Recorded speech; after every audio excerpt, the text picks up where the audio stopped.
الكلمة 22 ليلة القدر.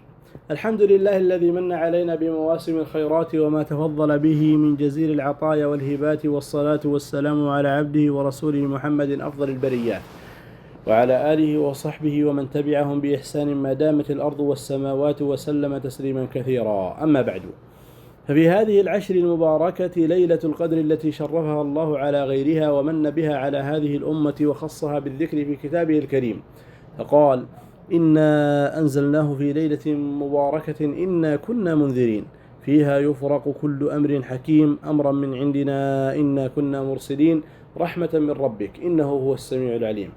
فوصفها بأنها مباركة لكثرة خيرها وبركتها وفضلها، ومن بركتها أن هذا القرآن المبارك أنزل فيها ووصفه بأنه يفرق فيها كل أمر حكيم، أي يفصل من اللوح المحفوظ إلى الصحف التي بأيدي الملائكة الكتبة ما هو كائن من أمر الله عز وجل في تلك السنة من الأرزاق والآجال والخير والشر وغير ذلك من كل أمر حكيم من أوامر الله تعالى المحكمة المتقنة التي ليس فيها خلل ولا نقص ولا باطل. وقال تعالى: إنا أنزلناه في ليلة القدر وما أدراك ما ليلة القدر ليلة القدر خير من 1000 شهر تنزل الملائكة والروح فيها بإذن ربهم من كل أمر سلام هي حتى مطلع الفجر. فبين سبحانه أن هذا القرآن نزل في ليلة القدر، ونزول القرآن المراد به ابتداء نزوله، فقد كان ابتداء نزوله في ليلة القدر، وإلا فإن القرآن نزل منجما على نبينا محمد صلى الله عليه وسلم في 23 سنة.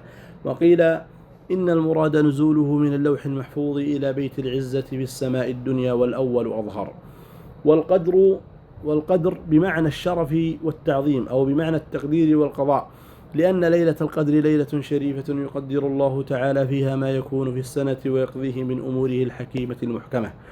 وقوله سبحانه وما أدراك ما ليلة القدر استفهام للتفخيم والتعظيم، هي ليلة عظيمة شريفة مهيبة. وقوله سبحانه ليلة القدر خير من 1000 شهر، أي في الفضل والشرف وكثرة الثواب والأجر، ولهذا من قامها إيمانا واحتسابا غفر له ما تقدم من ذنبه. وقوله سبحانه تنزل الملائكة، أي أن الملائكة تنزل إلى الأرض في تلك الليلة الشريفة بالخير والبركة والرحمة. والروح هو جبرائيل عليه السلام، وخصه بالذكر لشرفه وفضله. تتنزل الملائكة لترى عبادة المؤمنين. سلام هي أي أن ليلة القدر سلام للمؤمنين من كل مخوف، لكثرة من يعتق فيها من النار ويسلم من عذابها حتى مطلع الفجر، أي أن ليلة القدر تبتدئ من غروب الشمس وتنتهي بطلوع الفجر لانتهاء عمل الليل بها. ففي هذه السورة فضائل متعددة لليلة القدر. الفضيلة الأولى أن الله تعالى أنزل فيها القرآن الذي به هداية البشر وسعادتهم في الدنيا والآخرة. وكذلك فإن مما الفضيلة الثانية ما يدل عليه الاستفهام من التفخيم والتعظيم في قوله وما أدراك ما ليلة القدر. الفضيلة الثالثة أنها خير من 1000 شهر. الفضيلة الرابعة أن الملائكة تتنزل فيها وهم لا يتنزلون إلا بالخير والبركة والرحمة. الفضيلة الخامسة أنها سلام لكثرة السلامة فيها من العقاب والعذاب بما يقوم به العبد من طاعة الله عز وجل. الفضيلة السادسة أن الله أنزل في فضلها سورة كاملة تتلى إلى يوم القيامة. ومن فضائل ليلة القدر أن النبي صلى الله عليه وسلم قال: من قام ليلة القدر إيمانا واحتسابا غفر له ما تقدم من ذنبه. فقوله إيمانا أي إيمانا بالله وبما أعد من الثواب للقائمين فيها، وقوله احتسابا أي طلبا للأجر والثواب. وليلة القدر في العشر الأواخر من رمضان، وعلى المسلم أن يجتهد في جميع ليالي العشر، فإنه إذا اجتهد في جميع الليالي أدرك ليلة القدر لا محالة. ومن المسائل التي يكثر السؤال عنها: هل ليلة القدر ثابتة في ليلة معينة أم أنها تتنقل؟ فمن أهل العلم من قال إنها تتنقل، فتكون في سنة ليلة 21، وفي سنة ليلة 27، وفي سنة ليلة 29.